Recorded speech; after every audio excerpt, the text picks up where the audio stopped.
Hello friends, welcome to my channel Rameshwar technical knowledge. आज हम आप लोगों को पढ़ाएंगे हीट लॉस जो होता है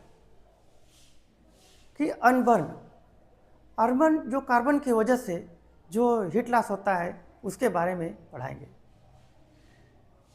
और ये कहाँ पे होता है, कैसे होता है और क्यों होता है, इसके बारे में समझाता हूँ। ये ज़्यादा बातें न करके मैं सीधे टॉपिक पे आ रहा हूँ। बॉयलर में दो प्रकार का अनबर्न मिलता है। एक मिलता है फ्लाई ऐश में, दूसरा होता है बॉटम ऐश में।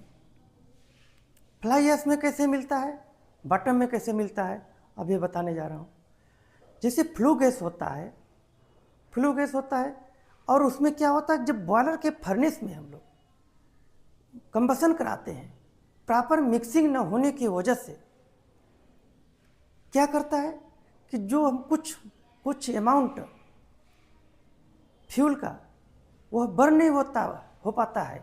कुछ कार्बन का परसेंटेज फ्लू गैस के साथ चला जाता है। जैसे इकोनोमाइजर एपीएच में भी कुछ उसमें फ्लू गैस का होता है परसेंटेज, वो भी परसेंटेज जो होता है फ्लू गैस में कार्बन का वो वहाँ पर भी निकल सकता है, वहाँ पर फ्लाई ऐश हो सकते हैं। और बेसिकली हमारा ईएसपी में जाता है। ईएसपी में शायद आप लोग ईएसपी के बारे में जानते होंगे, नहीं जानते होंगे तो उसके लिए भी अलग से मैं वीडियो बनाऊंगा। तो ईएसपी में दो प्रकार होता है, इमिटिंग रॉड और कलेक्टिंग प्लेट होता है। इमिटिंग रॉड क्या होता है, इमिटिंग रॉड और कलेक्टिंग प्लेट के बीच में हम जो अनबर्न ऐश और अनबर्न कार्बन और ऐश जा कर के वहाँ पर कलेक्ट होता है। हैमरिंग के थ्रू, रैपर हैमर के थ्रू क्या करता है, वो ऐश को नीचे गिरता है। जब नीचे गिरता है ऐश तो उसमें कुछ परसेंटेज कार्बन का रह जाता है, उसको बोलते हैं फ्लाई ऐश में अनबर्न कार्बन है। फ्लाई ऐश जो होता है उसमें भी अनबर्न कार्बन मिल जाता है। यहाँ तक तो फ्लाई ऐश में अनबर्न कार्बन मिला। और दूसरा आता है बॉटम ऐश। बॉटम ऐश में अनबर्न कार्बन मिलता है। बॉटम ऐश क्या होता है, बॉयलर के बॉटम साइड में जो ऐश निकलता है उसमें कार्बन की परसेंटेज मिलता है, उसको बोलते हैं बॉटम ऐश में अनबर्न कार्बन। जैसे बेड मटेरियल हम लोग ड्रेन करते हैं, उसमें कुछ अमाउंट हमारा फ्यूल जो जला नहीं रहता है वो परसेंटेज मिलता है और वहाँ पर अनबर्न कार्बन की प्रेजेंट होता है। इसको बोलते हैं अनबर्न कार्बन के बॉटम ऐश। पर हमारा बॉयलर में दो प्रकार का अनबर्न होता है। पहला होता है unburn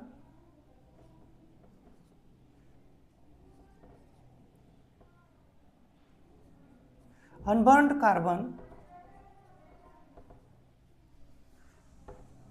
in fly ash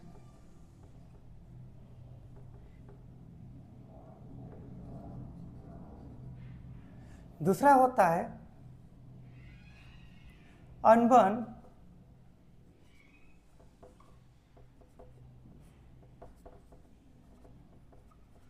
carbon in bottom ash. Bottom ash ये हीट लॉस होते हैं।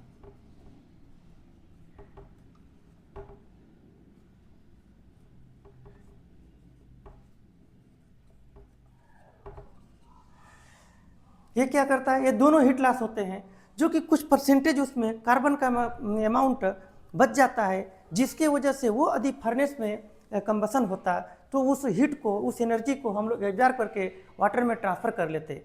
बट क्या करता है, ये परसेंटेज कुछ ऐश में चला जाता है, जिसके वजह से हमारी ये हीट लॉस हो जाती है। बॉटम ऐश में भी चला जाता है और फ्लाई ऐश में चला जाता है। यही वजह है कि कितना हीट लॉस होता है, इसके बारे में हम लोग पढ़ेंगे। देखिए क्या इसमें होता है, हीट लॉस इनटू बॉटम ऐश में भी होता है और फ्लाई ऐश में होता है। फ्लाई ऐश के लिए एक फार्मूला अलग होता है, बॉटम ऐश के लिए फार्मूला अलग होता है। अब यहाँ पे हम फार्मूला निकालते हैं, पहला नंबर 1 का, नंबर 2 यहाँ पर लिखेंगे heat loss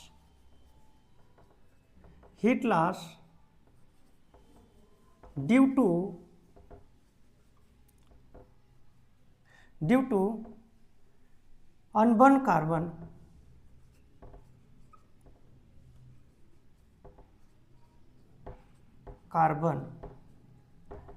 into fly ash.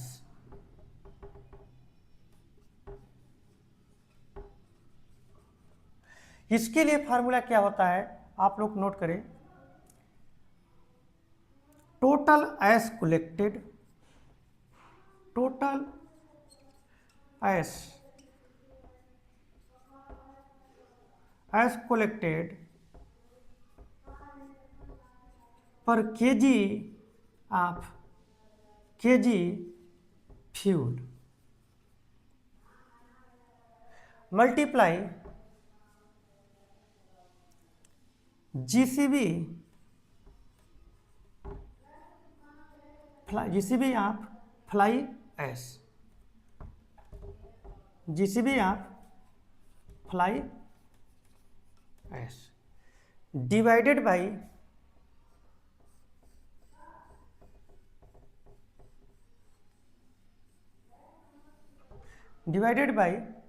GCB of the fuel.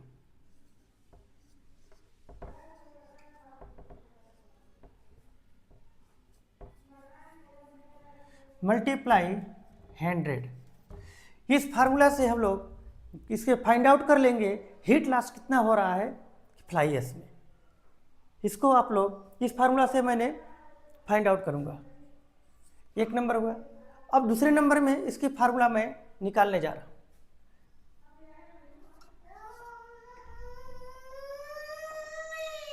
Heat loss due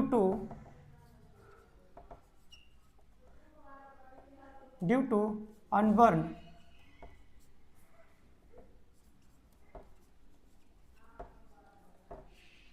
in bottom ash.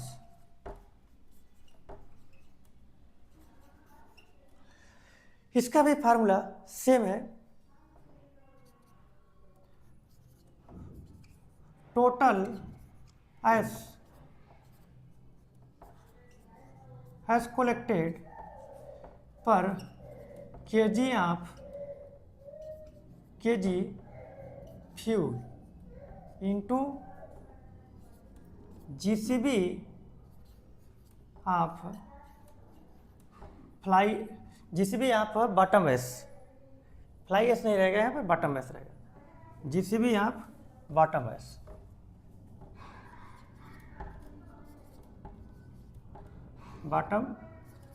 Ash divided by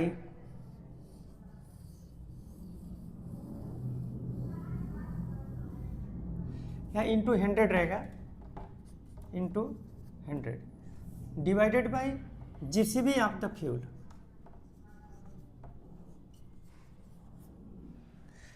ये हो गया हमारा बॉटम एश में जो अनबर्न कार्बन मिलेगा उसको परसेंटेज कितना निकालने के लिए कितना हीट लॉस हुआ। ये हीट लॉस फ्लाई एश में निकालने के लिए फाइंड आउट करने के लिए ये फार्मूला हुआ, और बॉटम एश में जो हीट लॉस होता है उसको फाइंड आउट करने के लिए ये फार्मूला होता है। आप लोग इसको नोट करिए, इसको याद कर लीजिएगा।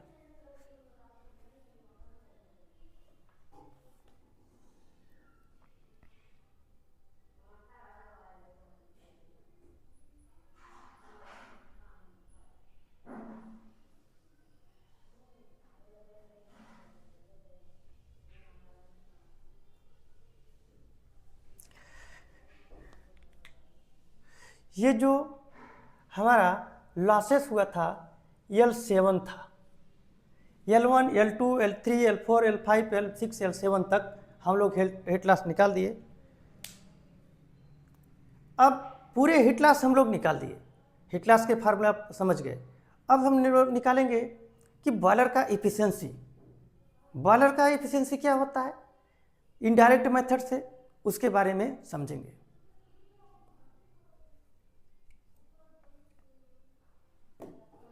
शायद आप लोग इसको नोट कर लिए होंगे, आगे बताता हूँ।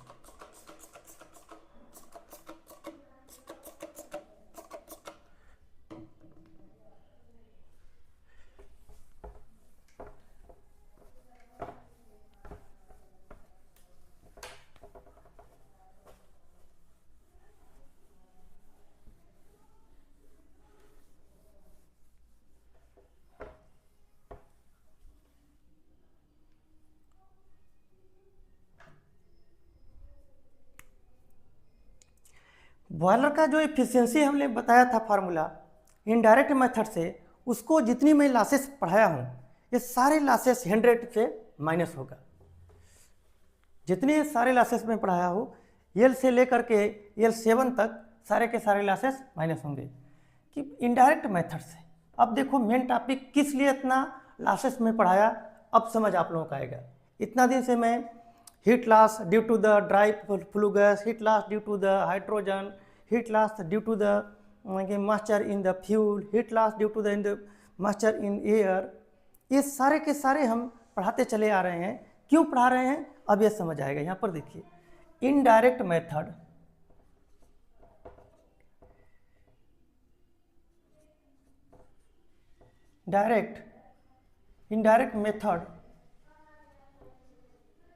इनडायरेक्ट मेथड से हम लोग कैसे निकालेंगे जीसीबी उस efficiency.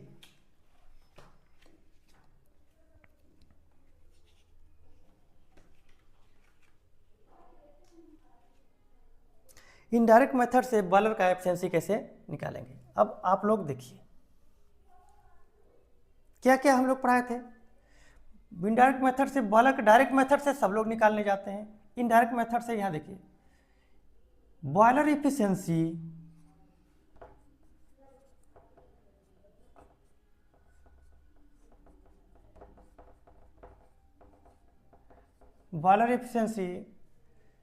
Equal to 100 minus losses L1 को क्या लिया था, ड्राई फ्लू गैस लिया था, heat loss due to the dry flue gas. L2 के क्या लिया था, heat loss due to the carbon, heat loss due to the hydrogen.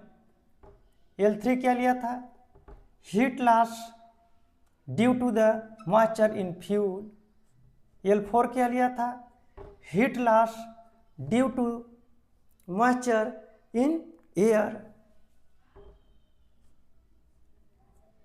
अब इसके बाद में हम लोग क्या लिए थे, हीट लॉस अब हो गया यहाँ पे dry flue gas, hydrogen, moisture के बाद में आता है हमारा क्या कहते हैं कि ये मॉइस्चर, ये भी मॉइस्चर है, ये फ्यूल के लिए, ये मॉइस्चर है हमारा एयर के लिए। इसके लिए मैं फिर से heat loss due to the incomplete combustion,